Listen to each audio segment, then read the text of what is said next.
క్రింది సందులకు ఈ పాఠంలో ఉదాహరణలు వెతికి రాసి సూత్రాలు రాయండి. ఇత్వసంధి అన్నారు. ఇత్వసంధి ఏమని, ఏమి ప్లస్ అని, ఏమని ఇత్వసంధి. సూత్రం ఇత్తునకు అచ్చుపరమైనప్పుడు సంధి వైకల్పికము, లేదా ఏమ్యాదులకు ఇత్తునకు అచ్చుపరమైనప్పుడు సంధి వైకల్పికము.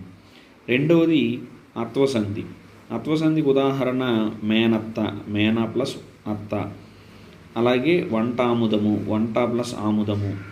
ఇవన్నీ కూడా అత్వసంధి. అత్తునకు అచ్చుపరమైనప్పుడు సంధి బహుళము. ఇక ఉత్వసంధి ప్రపంచమంతా, ప్రపంచము ప్లస్ అంతా, ఇది ఉత్వసంధి. మేమందరము, మేము ప్లస్ అందరము, ఇదంతా కూడా ఉత్వసంధి. తర్వాత నాలుగోది లొలనల సంధి అని అన్నాడు. అంటే లొలనల సంధి